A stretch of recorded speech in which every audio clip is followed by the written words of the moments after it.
Excusez-moi. Konnichiwa à tous et bienvenue sur le Japon fou, c'est David. On va parler aujourd'hui de conduite. Conduite au Japon, comment conduire au Japon? Et j'ai sélectionné donc une question qui m'a été faite avec le hashtag #MaQuestionJapon. Donc n'hésitez pas vous aussi à me poser vos questions en commentaire de cette vidéo et je tâcherai d'y répondre. Alors j'ai sélectionné une question aujourd'hui de Aureltoon qui demande avec le hashtag: si je passe mon permis en France, puis-je conduire au Japon sans repasser mon permis et mon code là-bas, donc au Japon? Est-ce qu'on peut conduire au Japon avec un permis français? C'est ça la question. Alors je vais tâcher de répondre à tout ça, et bien juste après le générique.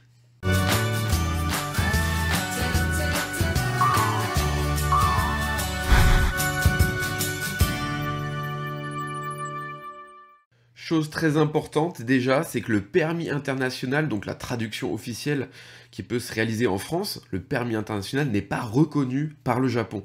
Effectivement, le Japon n'a pas signé les accords, la convention de Vienne de 1968 sur la circulation routière. Donc il ne sera pas, ce permis international, reconnu au Japon. Donc vous ne servira à rien. Ce qu'il faut faire, ça va dépendre en fait de deux cas de figure. Soit vous partez au Japon pour un séjour court, pour un voyage ou pour un PVT d'1 an maximum, soit vous partez pour plus longtemps, pour plusieurs années, plus d'1 an. Alors, je vais commencer avec le cas d'un long séjour de plus d'1 an. Dans ce cas-là, si vous partez plus d'1 an, il vous faut absolument, pour conduire au Japon, que ce soit pour la moto ou pour la voiture, hein, c'est la même chose, même principe, il vous faut absolument avoir un permis japonais. Donc ce que vous allez faire, c'est que vous allez partir avec votre permis français, et une fois au Japon, pendant votre séjour, vous allez le plus tôt possible à la JAF, c'est la Japan Automobile Federation, et ils vont vous donner tous les documents nécessaires pour échanger donc votre permis français contre un permis japonais dans un centre de permis au Japon. Alors moi, c'était pas mon cas parce que moi j'ai passé mon permis, j'avais pas le permis français, j'ai passé mon permis et mon code au Japon, j'ai passé directement le permis japonais, donc j'ai pas été dans ce cas de figure-là, mais j'ai un ami qui a fait ce changement de permis, qui avait un permis français, il l'a changé, et donc il a reçu un permis japonais, et ça l'a pas empêché d'ailleurs de garder son permis français. Donc quand ils disent échanger, en fait ils vous donnent un permis japonais, mais ils vont pas reprendre votre permis français pour autant. En tout cas, c'était son cas à lui, il a gardé son permis français et il a eu en plus de ça un permis japonais qui correspond, qui est l'équivalence de son permis français, mais permis japonais, vraiment un permis japonais. Alors ça, c'est pour les séjours donc de plus d'1 an. Si vous partez au Japon en voyage, par exemple, ou pour un séjour de moins d'1 an, pour un PVT, mais d'1 an maximum. Dans ce cas-là, vous pouvez conduire avec votre permis français, mais pas seulement, il vous faudra, pour conduire avec votre permis français, une traduction certifiée, une traduction officielle, que vous obtiendrez une nouvelle fois à la JAF. Donc à la Japan Automobile Federation. Donc vous y allez et vous demandez une traduction qui vous sera faite donc en japonais de votre permis français, et avec votre permis français plus cette traduction officielle, sans avoir le permis japonais, vous pourrez conduire, mais dans un délai d'1 an maximum.